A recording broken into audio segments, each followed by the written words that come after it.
tatapusin ko ang aking gawain. Mapagpalang araw ng Huwebes, kapanalig. Ipinagdiriwang po natin ngayon ang kapistahan ni Santa Lucila. Ito po si Sister Rose Agtarap ng Daughters of St. Paul para sa mabuting balita. Tayo na pong magnilay sa Ebanghelyo ngayon.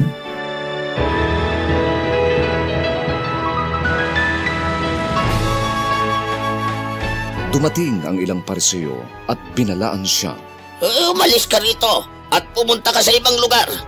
Gusto kang ipapatay ni Herodes. Sinabi naman ni Jesus, puntahan ninyo ang musang na yon at sabihin sa kanya, ngayon at bukas ay nagpapalayas ako ng mga demonyo at nagpapagaling at nasa 3 araw ang katapusan ko. Subalit dapat akong maglakad ngayon, bukas at sa susunod na araw, sapagkat hindi bagay na mamatay sa labas ng Jerusalem ang isang propeta. Jerusalem! Jerusalem! Pinapatay mo ang mga propeta at binabato ang mga sinugo sa iyo. Gaano kadalas kong ginustong tipunin ang iyong mga anak, gaya ng pagyupyop ng inahin sa kanyang mga sisiw. Ngunit tumanggi ka nga. Ngayon, maiiwan sa inyo ang inyong bahay. Sinasabi ko nga sa inyo na hindi na ninyo ako makikita hanggang di sumasapit ang panahon na sabihin ninyo, mapalad ang dumarating sa ngalan ng Panginoon.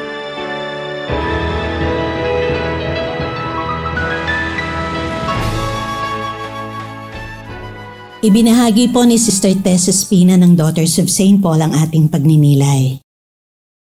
Ipinapakita ng sagot ni Jesus na wala siyang intensyong ihinto ang kanyang gawain dahil sa banta ng isang mayaman at makapangyarihan.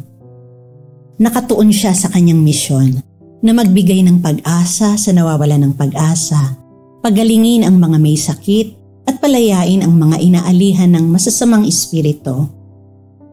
Kapanalig, maraming misyonero dito sa ating bayan at sa ibang bansa ang nag-alay na ng kanilang buhay sa paglaban sa mga mapanira at makasalanang istruktura at sistema sa gobyerno. Itinuwid nila ang mga hindi makatarungang palakad na nagpapahirap sa mga tao, lalo na sa mga dukha. Hindi naman nabaliwala ang kanilang buhay dahil marami ang sumunod sa kanila at nagpatuloy ng kanilang layunin. Hinahamon tayo ng mabuting balita na ipagpatuloy ang misyon ni Jesus ng may pusong puno ng habag. Isang habag na hindi matitinag sa gitna ng karahasan at kawalang katarungan. Patuloy ang mga panaghoy ni Jesus. Umiiyak at nagdadalamhati siya sa Jerusalem, isang lungsod na pumapatay ng mga propeta. Nais niyang tipunin sila tulad ng isang inahing manok na tinitipo ng kanyang mga sisiw sa ilalim ng kanyang mga pakpak. Naway maging katulad tayo ni Jesus na puno ng pag-ibig at habag, sapagkat ang pag-ibig lang niya ang nagpapahina sa karahasan. Buong tapang na humaharap sa nakakatakot at hindi nakikinig sa mga banta ng mga makapangyarihan. Amen.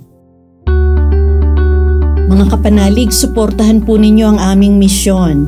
Subscribe, like, and follow Paulines sa aming social media accounts. Tulungan niyo po kaming maipagpatuloy ang programang ito at ipadala ang inyong donasyon sa aming donations channels. Kasama pong lagi ang inyong mga intensyon at kahilingan sa aming panalangin araw-araw. Ito pong muli si Sister Rose na nag-aanyaya sa inyong manalangin sa ating mahal na Inang Maria. O mahal na Birhen ng Santo Rosario, pakinggan mo po ang aming mga kahilingan. Sa bawat panalangin namin sa mga butil ng Santo Rosario, madama nawa namin ang iyong makainang pagmamahal at pag-aaruga. Inilalapit po namin sa iyo ang aming kahinaan, kasalanan at kakulangan, ang aming mga suliranin, sakit at kalumbayan. Umaasang ang lahat ay idudulog mo sa iyong anak na si Jesus. Ipagkaloob mo nawa sa amin ang kapayapaan, katarungan at kasaganaan. Amen.